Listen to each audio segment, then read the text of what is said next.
So I've been in real estate long enough to have tried most of the niches, either directly or indirectly have experienced them. And in this video, I'm going to go over the worst niches in real estate. This is all my opinion. I'm also going to explain my opinion.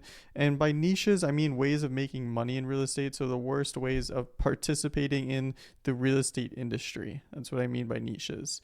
So let's get straight into it. The first niche or business we're going to talk about is an Airbnb or short-term rental based business. There's always somebody that gets defensive whenever I bring this up because I've mentioned this in other videos and mentioned this in person at like real estate events and meetups.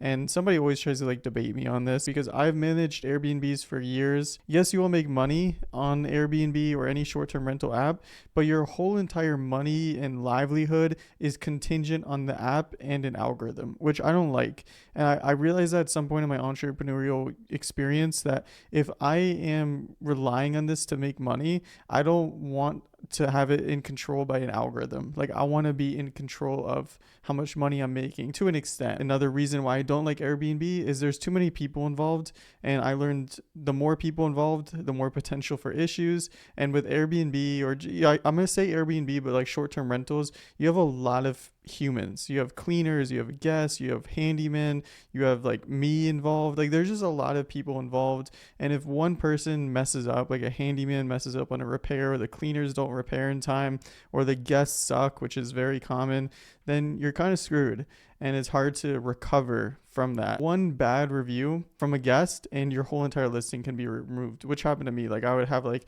30 5-star reviews, and then I got 1 2-star review and my listing got removed for 2 weeks. I'm like, bro, how does this make sense?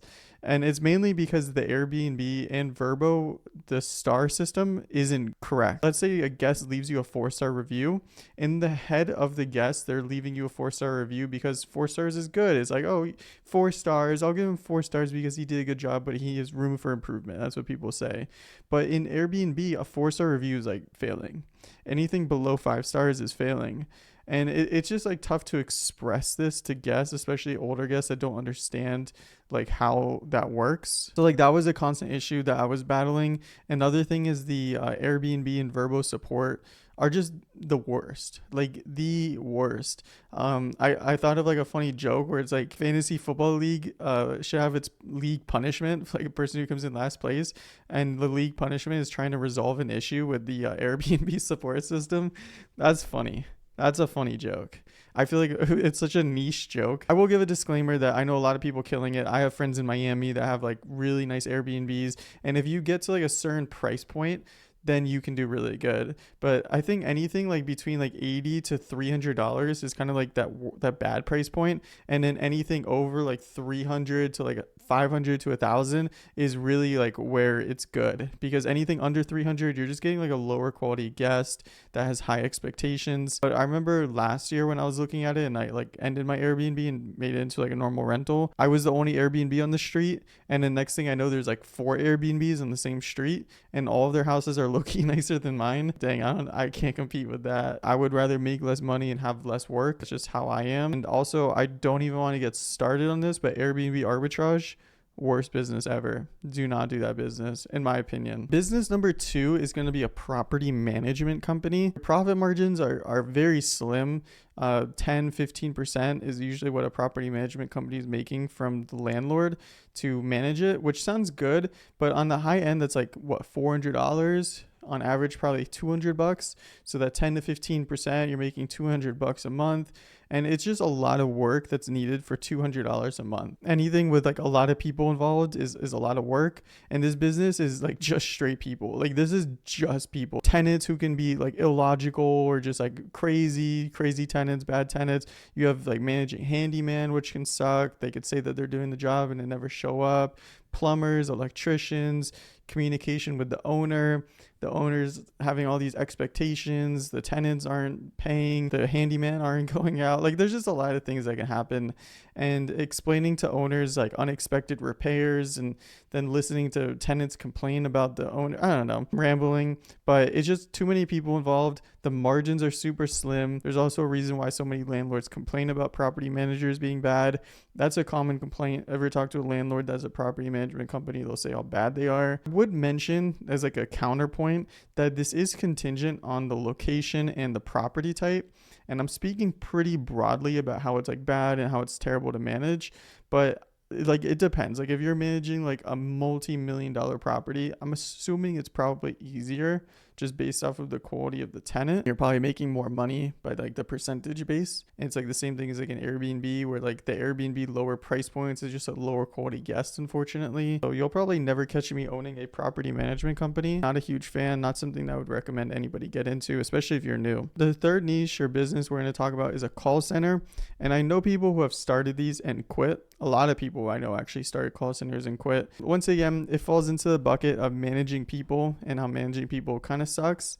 And this business is just like straight up managing people. Once again, like you're just managing people. You're managing callers, you're managing managers, you're managing your clients, you're always hiring.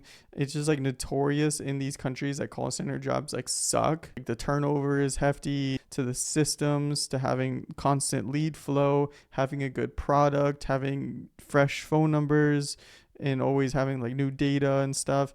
It's just tough, and it's just a lot of management. And that's one of the reasons that I don't like this business model. I guess it comes down to the worst niches because you're managing too many people. So you can see like my motivations, but I'm not a huge fan of it. Just a lot of micromanaging. It's hard to set expectations at times, and you just need to have like a lot of people, and you need to have good micromanagement and good systems to be successful. And it's just a tough niche. So not something I recommend. It's also very competitive. Look up call centers and you'll see a million of them. If you are in any real estate Facebook groups, you'll get DMs from call centers on like the daily basis. Not an easy business model. A client isn't happy with you, they'll leave to a new one. As a client, you're like, oh, well, they're not doing good anymore, I'll go to the next one. And it's just like, oh, it is what it is. So a lot of turnover as well. Last one that we're going to talk about, number 4, and this is actually going to be the traditional real estate agent for residential and commercial. And there's a reason why everybody knows this quote: 10% of realtors do 90% of the business. But there's a reason why, and it's because like most realtors suck, and I've experienced many bad realtors. The barrier of entry to be a realtor is very low, where anybody can realistically do it. You just pass the test and get a license and join a brokerage. And there's just bad agents out there, and it just like lowers the bar for everybody else, where sellers would rather leave money on the table and work with investors or wholesalers. There's always an agent that will do it for less commission than you. You're looking for your 3% or 7% or 6% or whatever, and there's an agent that'll do it for 4%. 1% to them. It's a competitive market. Everybody knows an agent. Everybody has a real estate agent in their family. Won't elaborate too much on that because it's just going to be like regurgitated content that you've heard before. But I don't think it's worth it. I think your floor is the same floor as wholesaling. So like wholesaling, real estate floor is here, real estate agent floor is here, but the ceiling for wholesaling is like all the way up here, where like the ceiling for a realtor is like here. I feel like it's easier to make more money wholesaling. And I would rather wholesale. That's why I have done it for so long. That's why I still don't have a real estate license. And if somebody was to ask me how to get started, I would pick wholesaling. It is just one of the tougher niches. It's just so competitive. Yeah, those are the worst niches in real estate. You could tell I'm a little biased on some of these, but that's my honest opinion. Start them at your own risk, and keep that in mind with everything I said. And maybe I'll make a video in the future on my favorite ones.